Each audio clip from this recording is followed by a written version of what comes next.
I wake up Saturday morning, coffee in hand, shuffle to the living room window, and freeze. There's a massive bounce castle, tables everywhere, strangers laughing and setting up chairs, right in my front yard. The smell of someone else's barbecue drifting through my own front window. Not neighbors, not friends, my HOA. No call, no permission, no heads up, nothing. They packed up and left without cleaning a single thing. Ruts in my grass, trash by the creek.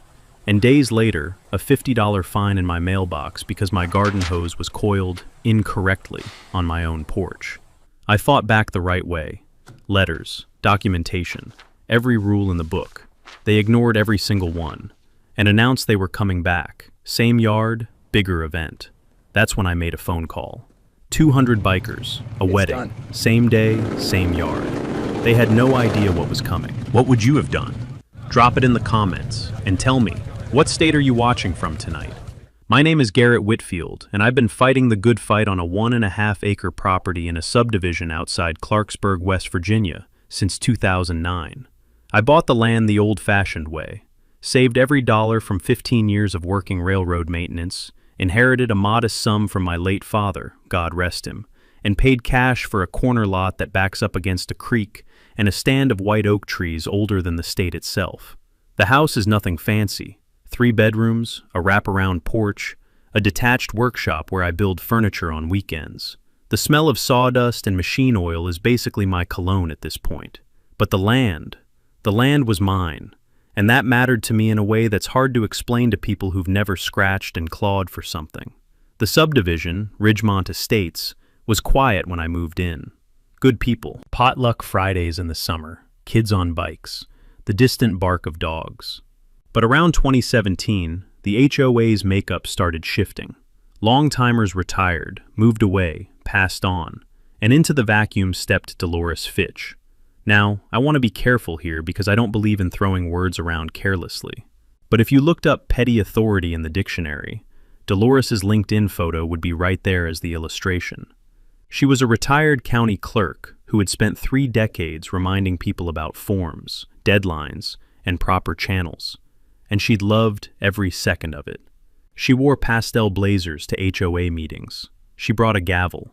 She bought a gavel specifically for HOA meetings. She was elected HOA board president in the spring of 2018 with 11 votes. 11. The first thing Dolores did was update the neighborhood's fine structure. Weeds encroaching on the sidewalk edge, $50. Trash bins visible from the street after 6 p.m. on collection day, $25. Unapproved garden ornaments, $75. Her second act was to create the Community Beautification Committee, which, as far as anyone could tell, existed solely to give Dolores an excuse to walk around the neighborhood with a clipboard and a frown. I got my first fine in October 2018, $7 because my mailbox post had a small crack in the paint. I paid it. I touched up the post. I told myself it was just one of those things. Then came January 2019. I'd been out of town for a week visiting my sister in Morgantown.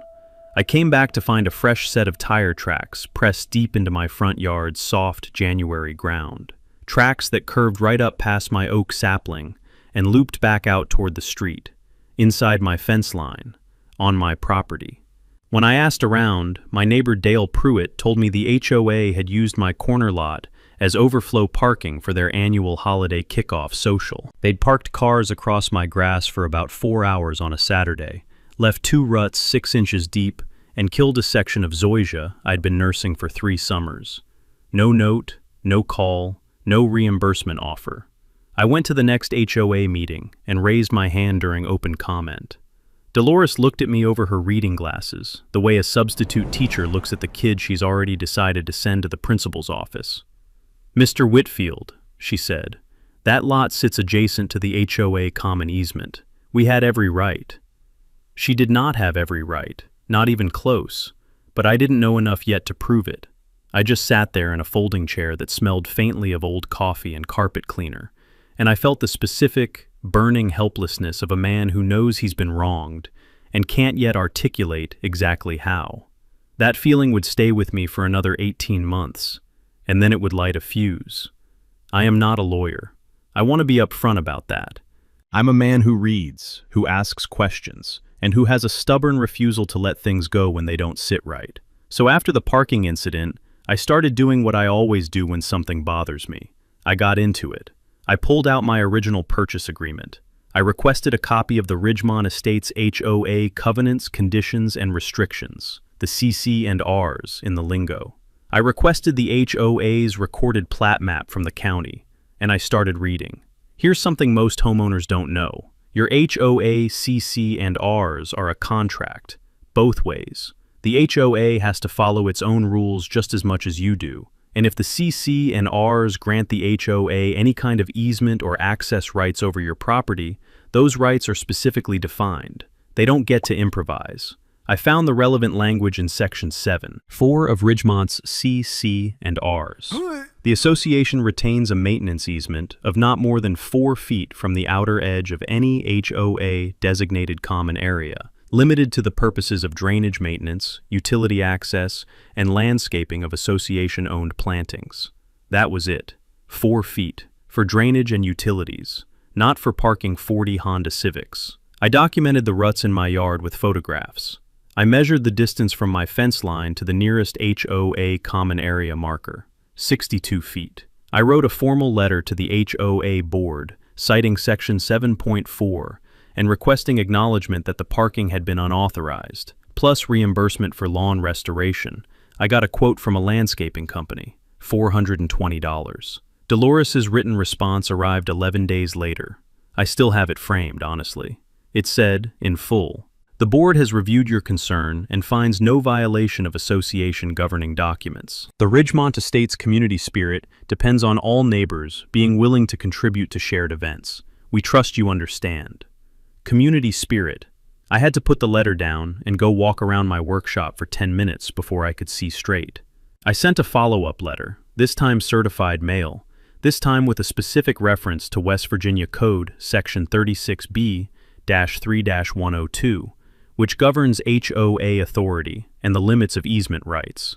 I made clear that I was documenting a pattern of unauthorized use, and that if it happened again, I would pursue the matter formally. 2 weeks later, I received a fine notice, $75, unapproved structure, the small wooden bench I'd built and placed at the corner of my yard near the creek path, where old Dale Pruitt sometimes sat in the afternoons and watched the water. I'd had that bench there for 4 years. Suddenly, it was a violation. Now, that is what professionals call a retaliatory fine. And that, it turns out, is actually illegal in West Virginia under HOA regulations.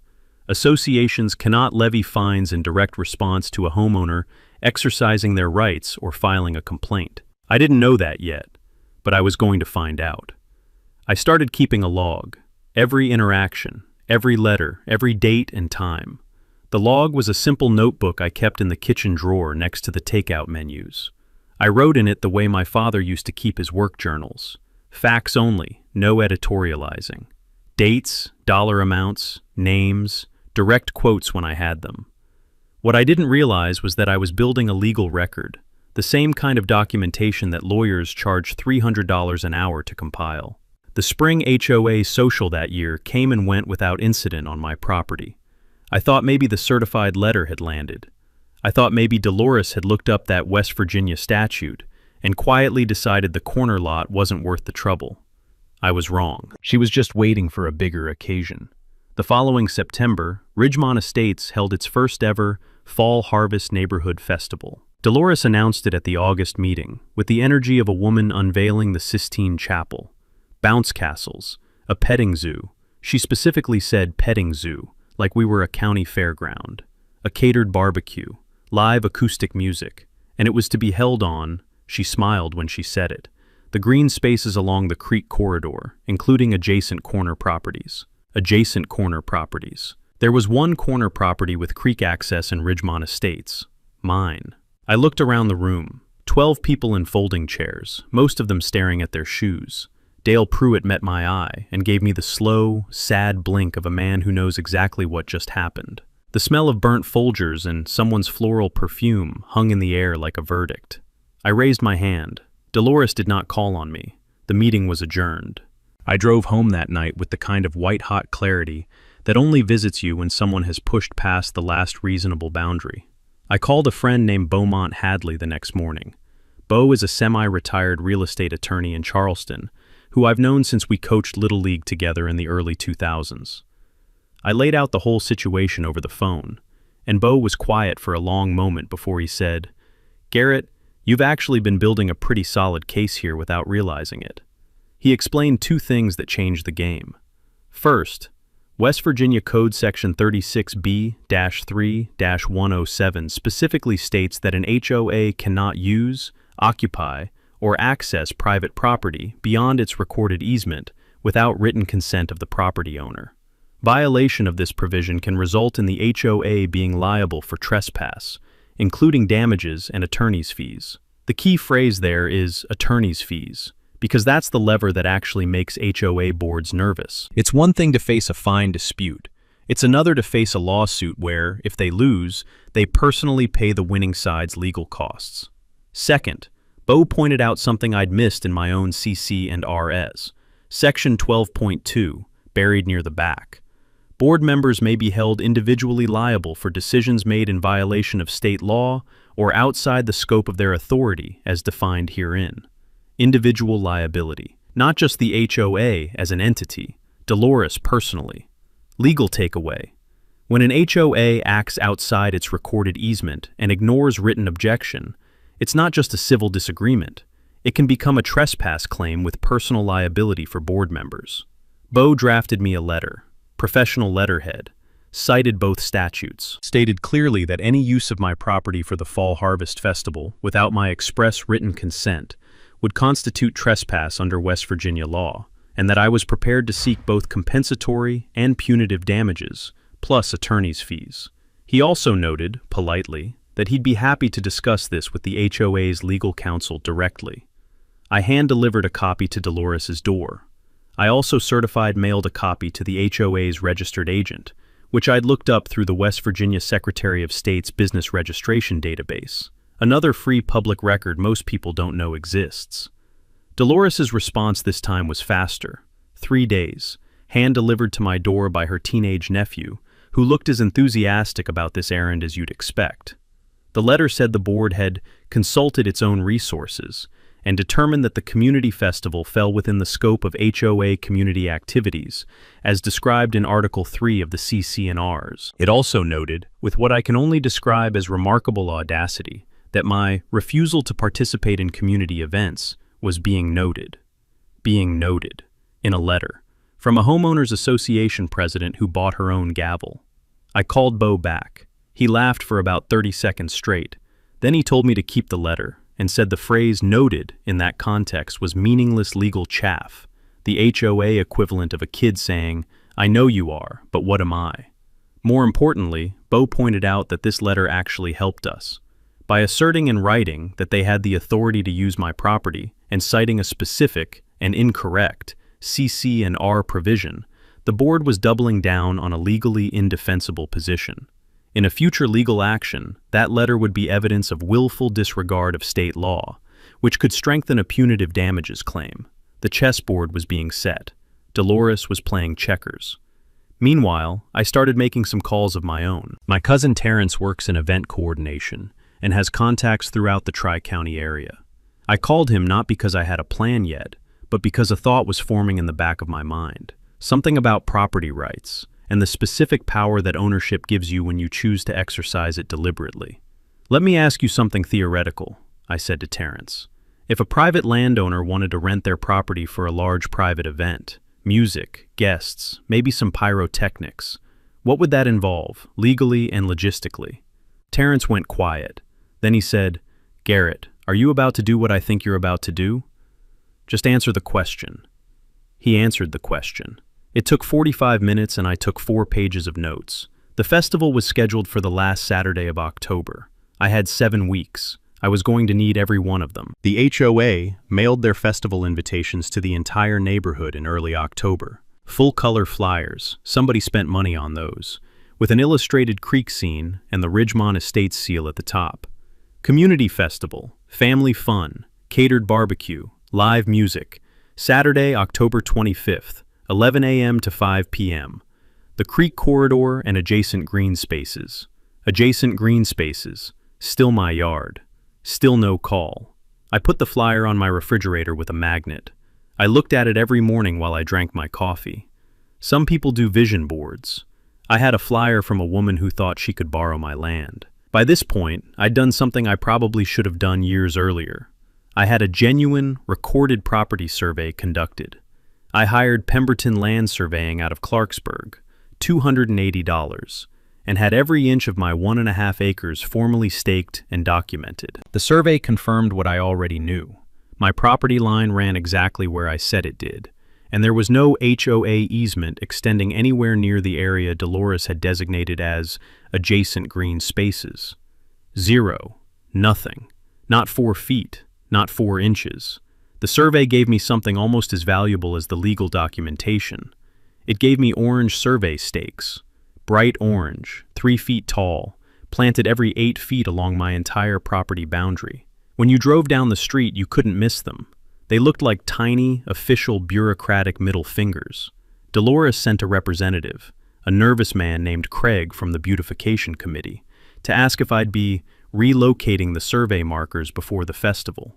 I told Craig that survey markers were legally protected under West Virginia statute, that moving them constituted a misdemeanor, and that I sincerely hoped the board would consult its resources before touching them. Craig retreated to his car and drove away quickly, which gave me a small but genuine joy. 2 weeks before the festival, I filed something with Harrison County. It's called a Declaration of Non-Consent to Easement, and while it's not a universal legal instrument, in West Virginia, it's a useful document. A notarized, recorded statement that you explicitly do not consent to any party using or accessing your property under any claimed easement or right-of-way beyond what's legally recorded. Filing fee? $20. It goes into the public record. It makes any future claim of implied consent nearly impossible. Legal takeaway. A declaration of non-consent to easement, recorded at your county courthouse, is cheap legal armor against HOA overreach. Look up your state's equivalent. Now, here's where the story pivots. About 10 days before the festival, my cousin Terrence called me back. He'd been doing some asking around on the event rental question I'd posed, and he'd found something interesting. A man named Rufus Delacroix. Rufus was the president of the Tri-State Iron Brotherhood, a legitimate motorcycle club based out of Fairmont with chapters throughout the region. Not an outlaw club. These were weekend riders, retired tradesmen, veterans, guys who rode charity runs and raised money for children's hospitals. But they rode Harleys, they were loud, they were proud, and they were looking for a venue for the wedding of one of their longtime members, a man everyone called Thunderclap Ted, who was marrying his longtime partner on the last Saturday of October. Terrence had mentioned my corner lot, the creek backdrop, the open space. Rufus called me himself. Deep voice, unhurried, the kind of man who says what he means the first time and doesn't feel the need to repeat himself. We talked for 20 minutes. He told me what they needed: space for 200 guests, electricity hookups for a sound system, room for bikes to park, and permission for a licensed fireworks show after sundown. They had a professional pyrotechnics company already contracted, all proper permits. I told him my rate for a private property event rental, $1,500, plus they'd be responsible for their own permits, setup, and cleanup. Rufus said that was fair. I told him I had one additional condition. The event had to be scheduled for Saturday, October 25th. There was a pause. Then Rufus said, "That's the date we wanted." I said, "Then we have a deal." I hung up the phone and stood at my kitchen window for a long moment, looking out at the orange survey stakes catching the afternoon light along the creek. Somewhere in the neighborhood, a dog barked. Leaves were coming down off the white oaks in slow, golden spirals. Somewhere about 6 blocks away, Dolores Fitch was probably sharpening her gavel. I went to my workshop and started building a sign. Before I tell you about the sign, I have to tell you what Beau found. About a week after I'd shaken hands, metaphorically, over the phone, with Rufus Delacroix, Beau called me with something unexpected. He'd been doing some due diligence on the HOA as part of our ongoing documentation, and he'd requested their financial records. Now, in West Virginia, homeowners have a statutory right to inspect HOA financial records under Section 36B-3-118. Most people don't know this. Most HOAs are counting on you not knowing this. What Bo found in those records was this. The Ridgemont Estates HOA had not, in fact, maintained adequate insurance coverage on the common areas since 2021. Their policy had lapsed for a period of 7 months due to an administrative error, which might have been innocent. And during that period, 2 maintenance claims had been filed on HOA-owned property. Those claims had been paid out of the HOA's reserve fund, which meant the reserve fund was now at approximately 40% of its required level under their own governing documents. But the bigger problem was this.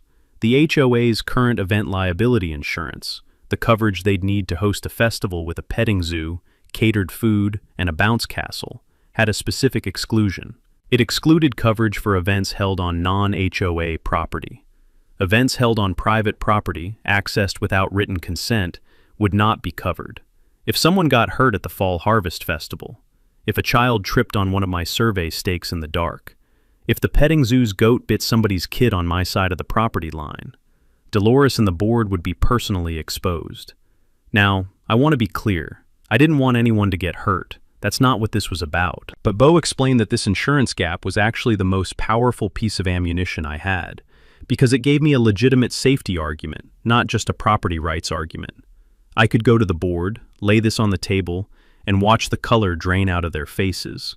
Bo also found something else, almost by accident. Back in 2019, when the holiday kickoff social had used my yard for overflow parking, the HOA had billed itself, internally, in their own bookkeeping, for community space rental fee, $200. They had acknowledged in their own records that the space needed to be rented.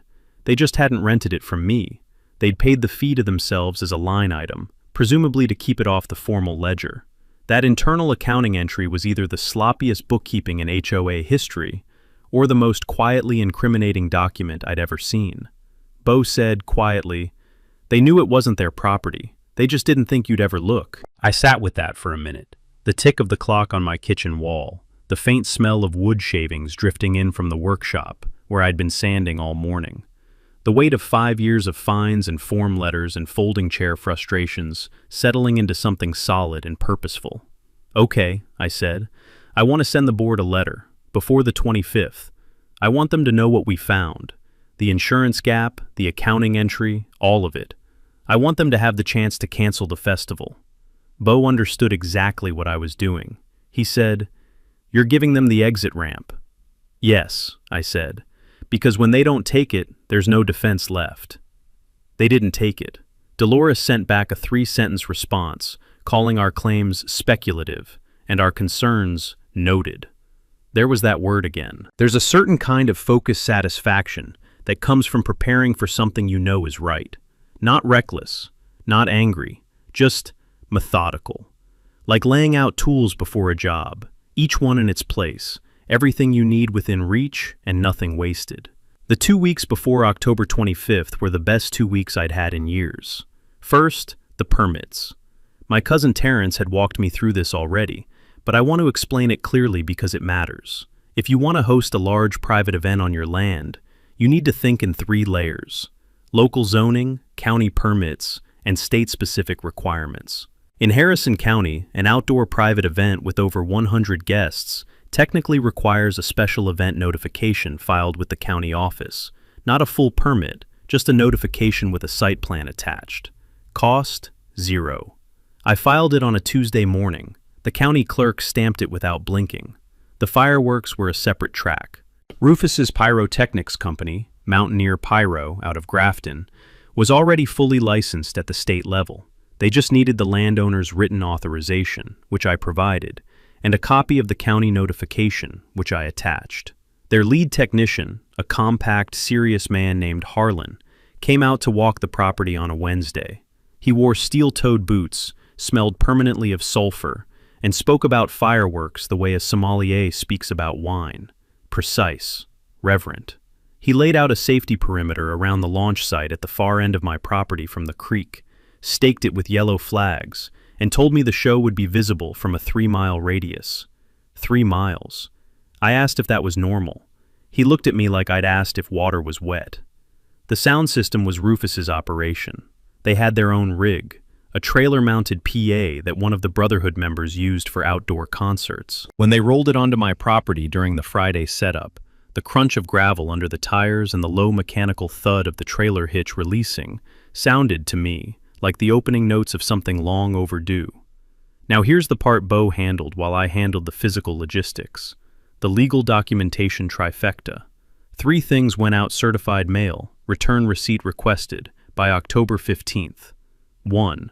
A formal property use agreement, signed by me and countersigned by Rufus on behalf of the Iron Brotherhood, explicitly authorizing the event on my property on October 25th. This documented my legal use of my own land, established the rental relationship, and created a written record that the activity was intentional and properly arranged. 2. A notice to adjacent property owners. In West Virginia, there's no strict requirement to notify neighbors of a private event, but it's good practice and, frankly, good community relations. I personally walked copies to 12 neighboring houses. I explained what was happening and why. Every single neighbor I spoke to either laughed, nodded slowly, or shook my hand. One woman, a retired nurse named Gloria Hennessy, who lived directly across the creek path, said, "Garrett, I'm bringing potato salad." She brought 2 pounds of potato salad. It was excellent. 3. A final certified letter to the HOA board, copied to their insurance carrier, whose name and contact I'd gotten from the public records Bo had pulled, informing them that a private event would be occurring on my property on October 25th, and that any HOA personnel, equipment, or activities that crossed onto my property during this period would be considered trespass. I attached a copy of my survey, a copy of the county notification, and a copy of the insurance exclusion language from their own policy, which Bo had obtained. I also built the sign. It was 4 feet wide and 3 feet tall, made from a sheet of 1/2-inch birch plywood that I'd routed and painted myself. White background, black letters, clean and professional. It read, "Private property event in progress. Authorized use only. Trespass ordinance enforced." I mounted it on 2 cedar posts at the corner of my property facing the street, exactly where the HOA's bounce castle had been set up for the festival they were still planning to hold. On Friday evening, the eve of everything, I walked the property line as the sun dropped behind the ridge. The survey stakes glowed orange in the last light. The sound rig sat quiet under a tarp. Harlan's yellow safety flags snapped in the October wind. The white oaks were full gold and dropping leaves with a dry, papery whisper. Down the street, I could see the HOA's decorating committee beginning to set up their tables on the common area. Streamers, tablecloths weighted with rocks against the breeze. I went inside, made a sandwich, went to bed early. Morning was going to come fast. Saturday, October 25th. Sunrise at 7:48 a.m. I was up at 6, coffee on the porch. The air had that specific cold morning bite of late October in West Virginia, the kind that gets into your collar and reminds you that winter is 3 weeks out and not bluffing. The creek behind the property was running high from Tuesday's rain, and you could hear it from the porch, a constant low murmur, like the land itself clearing its throat. At 8:15, Rufus Delacroix arrived in a black F250, towing nothing but pulling a cloud of authority behind him like it was factory installed. He was a large, unhurried man in his early 60s with a silver beard, a leather vest with 30 years of patches on it, and the particular calm of someone who has dealt with serious problems and knows the difference between serious and merely loud. We shook hands at the gate. He looked at the sign, the stakes, the safety flags. He nodded once. "You ready?" he said. "Been ready," I said. By 9 a.m., the Iron Brotherhood started arriving. Not all at once. They came in groups of 10 and 15. Harleys running 2 by 2 down the residential street with a rumble that vibrated the window glass. The sound of 200 motorcycle engines doesn't build gradually. It arrives. One moment the neighborhood was quiet, and the next, the air itself had a texture to it. Thick, resonant, like standing next to a pipe organ that had been tuned to a lower frequency than God intended. Dolores Fitch, I would later learn from Dale Pruitt, came to her front door at 9:14. She stood there in her bathrobe for several minutes. The HOA festival was supposed to start at 11. I watched from my porch as the Brotherhood set up with the efficiency of people who'd done this before. which they had, many times, at charity events and rallies throughout the region. Bikes parked in neat rows along the far edge of the property. The sound rig came alive, doing a sound check that sent LaGrange by ZZ Top rolling down the creek corridor at a volume normally associated with outdoor stadiums. At 9:45, Craig from the Beautification Committee materialized at my property line. He was wearing an orange HOA volunteer vest and carrying a walkie-talkie, which would have been embarrassing even in less dramatic circumstances. "Mr. Whitfield," Craig said, raising his voice over the sound check. "There seems to be some kind of conflict." "No conflict," I said. "This is a private event, properly permitted on my private property. You're welcome to stand on the sidewalk, Craig. My sign explains the rest." Craig consulted his walkie-talkie, which crackled with an indistinct voice I assumed was Dolores. He looked at the 200 bikers. He looked at my sign. He walked back toward the HOA setup area with the specific posture of a man deeply reconsidering his volunteer commitments. At 10:15, Dolores herself appeared at the edge of the common area. Pastel blazer, orange appropriately, clipboard in hand, reading glasses on. She looked at my property with an expression that moved through surprise, affront, and calculation in about 4 seconds. I waved at her, friendly. She did not wave back. What she did next was call the Harrison County Sheriff's Department. A single cruiser arrived at 10:40. Deputy Roy Stinson, a man I'd met once at a neighbor's 4th of July years back, easygoing, professional, walked the property line, reviewed my county event notification, my survey documentation, and my property deed, all of which I had organized in a manila folder I handed him without being asked. He looked at everything. He looked at my sign. He looked at the 200 motorcycles. He looked with what I can only describe as the expression of a man processing a truly exceptional amount of information at once, down the street at Dolores and Craig and the HOA bounce castle, which had just been inflated approximately 50 yards from my property line. He handed my folder back. "Mr. Whitfield," he said, "everything here looks to be in order. This is a legal private event on private property. The notification's filed, the fireworks permit checks out, and the survey establishes your property boundary clearly." He paused. "We did get a noise ordinance complaint." "What time does the ordinance take effect?" I asked. I already knew the answer. Harrison County noise ordinance applied after 10 p.m. on weekends. 10 p.m., he said. "Fireworks are scheduled for 8:30, I said. "Show should be done by 9:15. He nodded. He walked back to his cruiser. As he passed the HOA setup, I could see Dolores intercepting him, clipboard raised. He listened for about 90 seconds, nodded twice with the patient diplomacy of the public servant, and then got in his car and drove away. The band started at 11. Thunderclap Ted and his bride walked out to applause at 11:30, under a canopy of gold oak leaves. Here's the part the HOA didn't anticipate, and honestly, I hadn't either, not entirely. The wedding itself was beautiful. I'm not being sarcastic. I want to be clear about that. Thunderclap Ted, whose actual name, I learned that day, was Theodore Beaumont Raines III, which is a name fit for a governor, was a 61-year-old retired ironworker from Fairmont who had ridden with the Brotherhood for 26 years.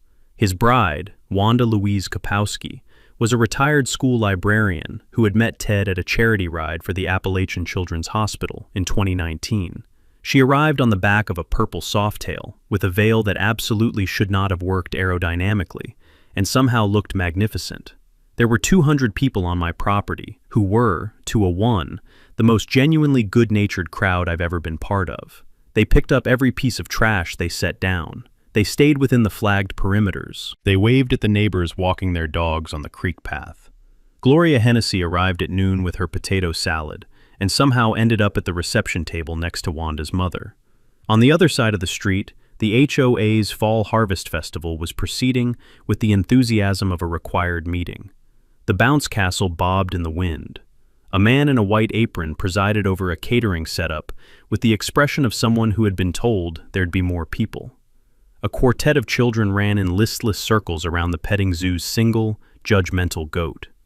Dolores spent the first 3 hours of the afternoon on her phone. I don't know who she was calling, but I can tell you the calls weren't making her happier. At 2 p.m., a van pulled up across the street. Local news.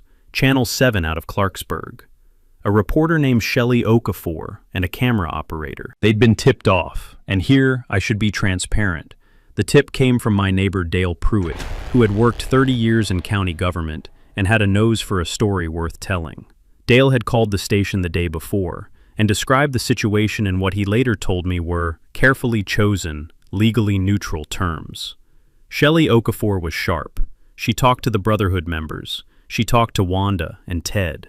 She talked to Gloria Hennessy, who remains the best possible spokesperson for anything at any time. She looked at my documentation folder, which I provided willingly, and then she walked across the street to the HOA setup and asked Dolores for comment. I was not close enough to hear that conversation, but I could watch Dolores's face. And what I saw was a woman realizing, in real time, that she had been documented, witnessed, outmaneuvered, and was now on camera, in an orange blazer, standing in front of a half-attended community festival, while 200 motorcycles and a fully catered wedding reception operated legally and magnificently 50 yards away.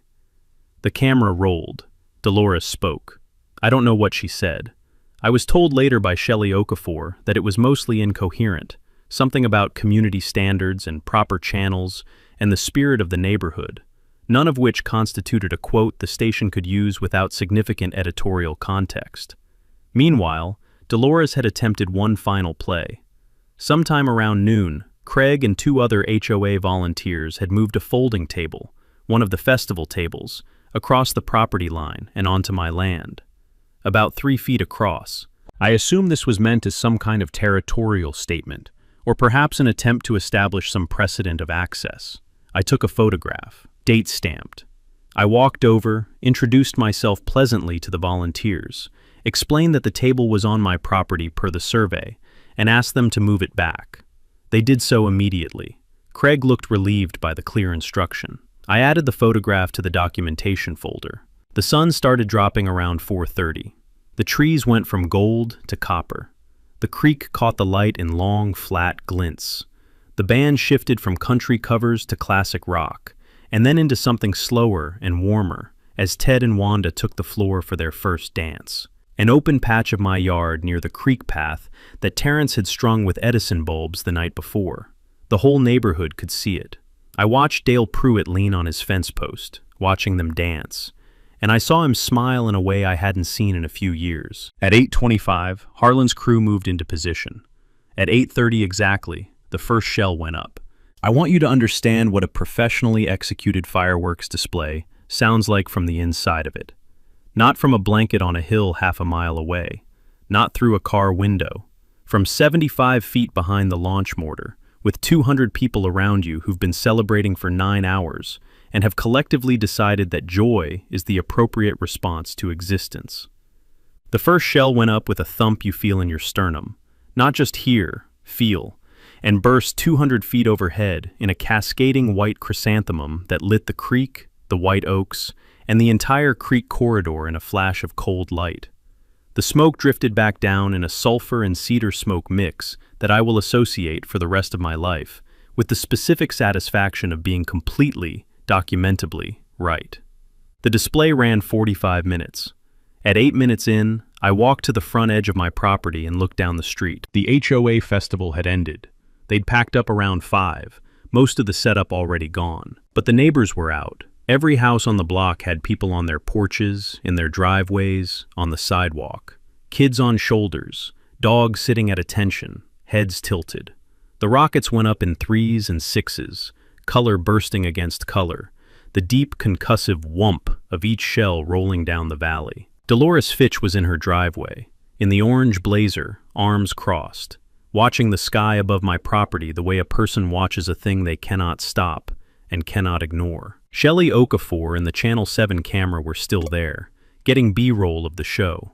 The camera swung between the fireworks and the crowd and, at least twice, found Dolores standing alone at the end of her driveway, while the entire block celebrated 20 yards from her. That footage aired on the local news the following Monday evening.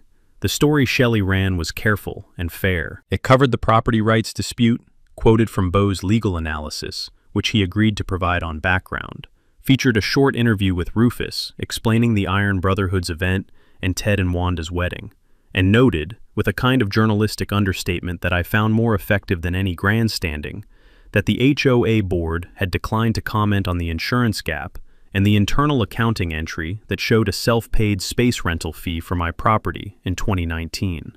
The HOA board declined to comment. Let that sit for a second.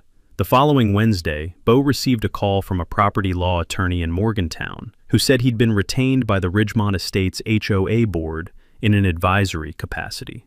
The attorney was professional, measured, and asked whether there was a path to resolution that didn't involve the courts. Bo is also professional and measured, which is why I like him. He said there was, conditionally. We had 3 asks. 1. A formal written apology from the HOA board for unauthorized use of my property in 2019, with a specific acknowledgement that it constituted trespass under West Virginia law. 2. Reimbursement for my lawn restoration costs from the 2019 parking incident, $420, plus 5 years of accrued simple interest. 3. Retraction and expungement of every retaliatory fine that had been levied against me following my initial 2019 complaint, with a refund of the amounts paid. The HOA's attorney came back within a week. They accepted all 3 conditions. The written apology arrived on November 14th, signed by 6 board members. Dolores Fitch's signature was at the bottom of the list, in a cramped, reluctant cursive that I choose to interpret as the handwriting of a person who is, at least in this one moment, experiencing the appropriate consequence of her choices. The check for $562 arrived the same day. The fine expungements were processed by the end of November. Every single one, going back to the first retaliatory $75 charge for the bench by the creek that Dale Pruitt used to sit on. Total amount returned, including interest, $840. I spent some of it on wood. I'm building a new bench, a better one. But here's the mic drop that Bo added, unprompted, as a condition of not pursuing further legal action. The HOA was required to file corrected financial statements with the state and to maintain a proper event liability insurance policy with no coverage gaps going forward, and to notify all homeowners annually of their right to inspect HOA financial records. The notification letter went out in December. It cited West Virginia Code Section 36B-3-118 by name. Most of the neighborhood had never heard of that statute before. They know it now. Thunderclap Ted and Wanda Raines sent me a card in November. Handwritten. It said, "Garrett, you gave us the most beautiful wedding we could have imagined. The fireworks were ours, but the land was yours, and we'll never forget it. I keep it on the refrigerator now, next to where the HOA flyer used to be." The Channel 7 story got picked up by a regional outlet, and then briefly circulated on a few homeowner rights forums online. I got about 40 emails over the following month from people in West Virginia and surrounding states who'd had their own versions of my story. The petty fine, the ignored letter, the growing suspicion that the HOA was operating outside its authority. I answered every one, and in every one I told people the same thing. Read your CC and Rs, request your HOA's financial records, and call a real estate attorney for a free initial consultation. Most of them had never done any of these things. Most of them had options they didn't know about. That, to me, is the part that actually matters. Dolores Fitch stepped down from the HOA board in February. The announcement was sent in a 3-sentence email that described her departure as voluntary and thanked the community for her time served. She has not, as far as I know, purchased any additional gavels. The new board president is a retired civil engineer named Harmon Seagraves, who opened his first meeting by distributing printed copies of the CC and RS and the relevant West Virginia statutes to everyone in the room. The meeting ran 22 minutes. No fines were levied. Dale Pruitt is back on his bench by the creek. I finished it in December. White oak, pegged joints, sealed with tung oil. It's the best thing I've built, technically. Dale brings coffee out there in the mornings. Sometimes I join him. The Iron Brotherhood held their spring charity ride in March, and Rufus called to tell me they'd raised $11,000 for the Appalachian Children's Hospital. He also invited me to join them for the ride, which I did, on a borrowed Honda Goldwing, which is not the most dignified machine in the convoy of Harleys, but served me adequately. Now, here's what we did with my $1,500 rental income from the wedding, because I didn't spend it on lumber alone. I donated $500 to the Harrison County Fairgrounds Youth Scholarship Fund, which helps kids in the county attend 4-H programs and vocational training. I donated $300 to the Clarksburg Public Library in honor of Wanda Raines, the retired librarian who danced with her husband under Edison lights by my creek on a cold October evening. And I put the remaining $700 into a small fund I'm building for a neighborhood creek cleanup day next spring, something I want to organize myself, with actual neighbors, with nobody's gavel anywhere in sight. I've heard from people watching this that they think I won, and I understand why they'd say that. I got my apology. I got my money back. The person who'd made my life difficult for 3 years resigned. The news camera showed up and told the story. But the honest truth is that I didn't set out to win. I set out to be right, and to be documentably, legally, methodically, undeniably right, so that being right meant something, so that the system, the actual legal system, the statutes and the records and the property surveys, worked the way it's supposed to work, which is to protect the person who's telling the truth. It does work, when you understand it, when you use it. That bench by the creek is still there. The white oaks are still there. The creek is still running. Come spring, the zoysia grass I replanted after the 2019 ruts will finish coming in. Nobody's parking on it. 200 hallets, a light band, fireworks over the creek, and about Casper deflating 40 yards away at a party nobody wanted to attend. That's not poetic justice. That's just what happens when you hand someone a $75 fine for a wooden bench after tearing up their walls and leaving the trash behind. Garrett didn't win because he was louder. He won because he was patient, and because he understood something most people miss. Your CCNR are the contract, a real one, and it cut both ways. The same document Dolores used to fine him for a garden horse was the document that exploded everything she couldn't do. 4 feet of easement, not 62. That gap, 62 feet of assumption, is what buried her. Here's the thing about petty power. It only works when you don't push back. The moment Garrett picked up that notebook and started writing dates, names, and dollars amounts, the balance shifted. Dolores just didn't know it yet. Have you ever paid a fine you knew was wrong just to keep the peace? Drop it in the comments, because I guarantee you are not alone. Share this if someone in your neighborhood needs to hear it. Surprise for the next one. They had the gavel. He had the deed. There was never a really contest.